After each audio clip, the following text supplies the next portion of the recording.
Welcome to Tranquility, the Meditation Podcast. We're all about exploring these thought-provoking ideas that, help us live a better life, right? And today we're going to be diving into this book by Oliver Burkeman. It's called 4,000 Weeks, Time Management for Mortals.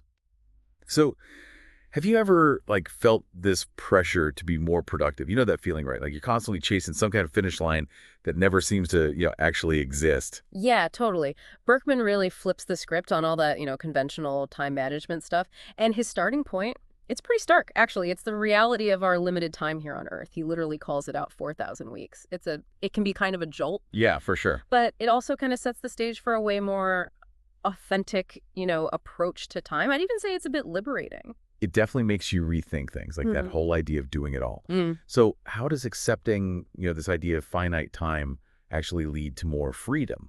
Well, imagine for a second you're trying to keep a million plates spinning all at once. Okay, yeah. That's kind of what it feels like a lot of the time, isn't it? It's like this cult of productivity, always going and going.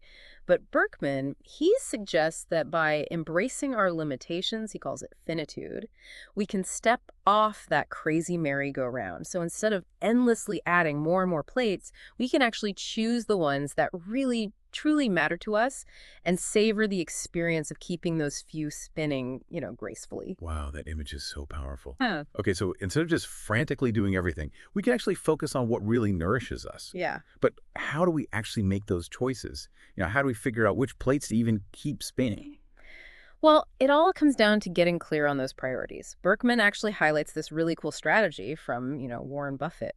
You write down 25 goals, rank them, and then get this you ruthlessly focus on just the top 5, and you ditch the rest, all of them. Whoa, hold on. You mean like discard 20 goals?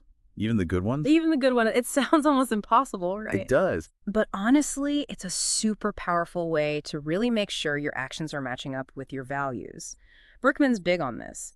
By saying no, even to the good stuff, you make space to wholeheartedly say yes to the great ones, those things that really connect with, like your deepest sense of purpose. So, thinking about your own life, what could that look like for you? Yeah. It makes me think about all these projects I have going on, things I started and never finished. Maybe it's time to just let some of those go and just really focus on what sparks that passion.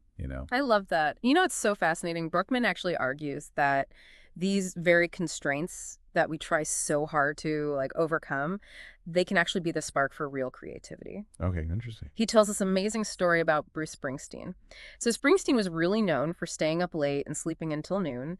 And one day, his wife, Patty Hernelfa, she sees him sleeping in and just says, "You're going to miss it."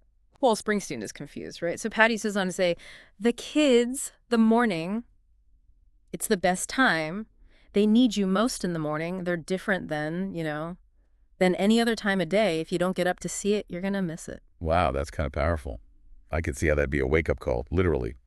What did Springsteen do? He decided, you know what, I'm going to embrace this. He got up early the next morning and even learned how to make pancakes. So by accepting that limit, his sleep schedule, he unlocked this whole new level of connection and joy with his family. Makes you think, about all the shoulds in our own lives and how they might be preventing us from actually experiencing something really meaningful. That's it. It's all about recognizing that sometimes those things we see as obstacles, well, they're actually gateways to a richer, more fulfilling experience. What pops into your mind when you think about that idea? I've always had this thing where I feel like I should be a morning person, but I'm just not. I'm a night owl through and through. Yeah. What if instead of trying to force myself into this mold that just doesn't fit, I embraced it, my natural rhythm, and just found ways to work within that? I love that. That's such a great example. By owning that night owl productivity, you might discover this whole new level of energy and creativity. This is really resonating with me, this whole idea of embracing limitations. It's almost like you can turn what you think are weaknesses into strengths. Exactly. Berkman is all about that. He argues that our limitations, if we look at them differently, can become the very things that help us find our own unique path and potential. It's like that saying, it's not about finding more time, it's about making different choices with the time we have. That's it. Instead of focusing on the quantity, we can really choose to prioritize the quality.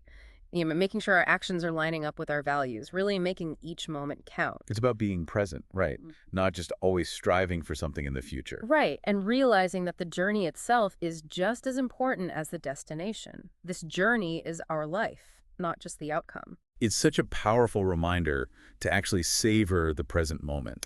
Yeah, it's like you said, it's about recognizing that time isn't something we hoard, right? It's more like a gift to be shared. It's the canvas we use to paint, the masterpiece of our lives. That is such a beautiful way to put it.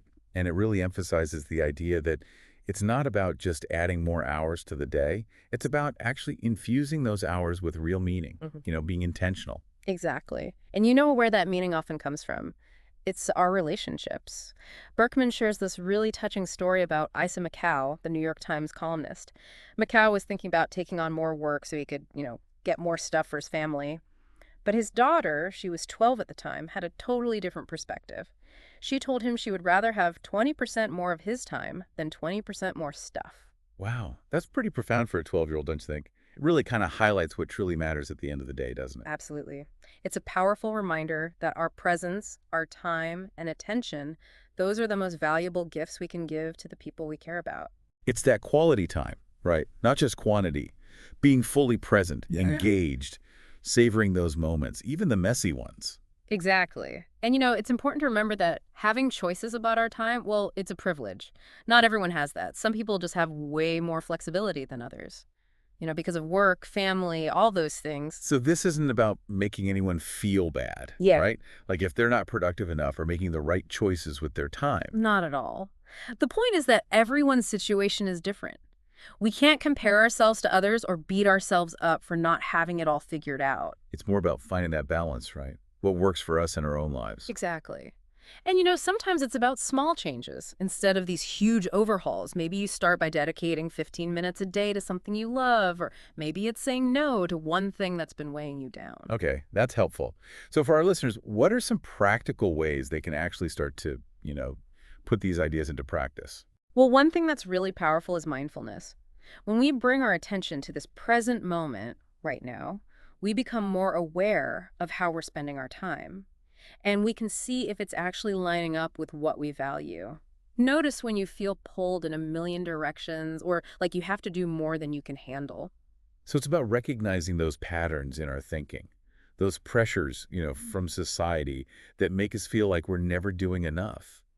And then making a choice, a conscious choice, to step back and really look at things. Exactly. It's about asking yourself those tough questions. What really matters to me? What do I want my legacy to be?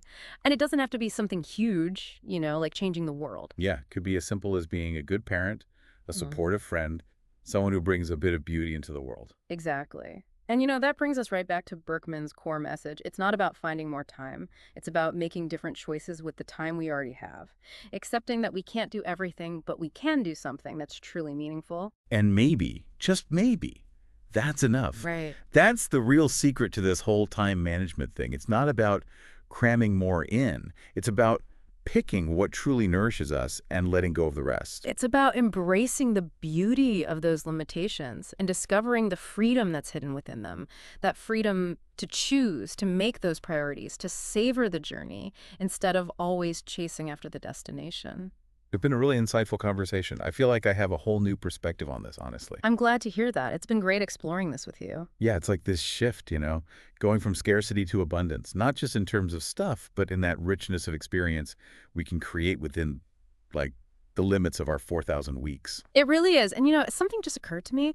This whole idea of embracing constraints, it fits so well with like mindfulness and meditation. Oh, totally. When you let go of that need to control everything, that's when you can really appreciate the moment, right? Like right now. And you become more aware of those simple joys that, honestly, we miss when we're always striving for more, Exactly. And instead of feeling behind all the time, we can actually appreciate the time we have and make choices about how to spend it. Choices that are in line with what we value. Choices that bring us peace. It's not just doing less, right? It's about doing less of what drains us so we can make room for what truly fuels us. Yes. It's about aligning our actions with our values. I think that's where so many of us struggle. It's those shoulds, you know? Yeah. Those expectations, the never-ending to-do list. We compare ourselves, we buy into the hustle, and then we wonder why we feel burnt out. You're so right. It's such a trap. But you know the antidote. It's awareness. It's recognizing those thought patterns, those societal pressures that make us feel like we're never enough. And then, having the courage to step back and reassess. And remembering that it's a journey. It's not about reaching some destination. Some days we're going to feel overwhelmed. We'll fall back into those old habits, and that's okay. The important thing is to come back to those core values, the things that bring us joy. Exactly. And to celebrate the small wins along the way. Each time you make that choice, to line up your actions with your values, that's a win. That's a step towards a more authentic life. This has been such a great conversation. I honestly feel like I have a whole new set of tools to, navigate my own 4,000 weeks. I'm so happy to hear that. It's been wonderful exploring these ideas with you. And remember, you're not alone in this journey. So many of us are asking these same questions about time and meaning. Thank you so much for joining us on Tranquility, the Meditation Podcast. We're all about exploring practical ways to live a more fulfilling life. We really hope this discussion of Oliver Burkeman's 4,000 Weeks has given you some inspiration to, embrace your limits, prioritize what truly matters, and savor the journey. And remember, it's not about finding more time. It's about making conscious choices with the time we have. And if you want to dive deeper into these ideas, we've got some links below. You can check out Burkeman's book, and while you're at it, why not like and subscribe to our channel? That way you won't miss out on future episodes of Tranquility. And hey, don't forget to check out our other podcasts too. We've got some great stuff over there. Until next time, we hope you find peace and purpose within your own 4,000 weeks.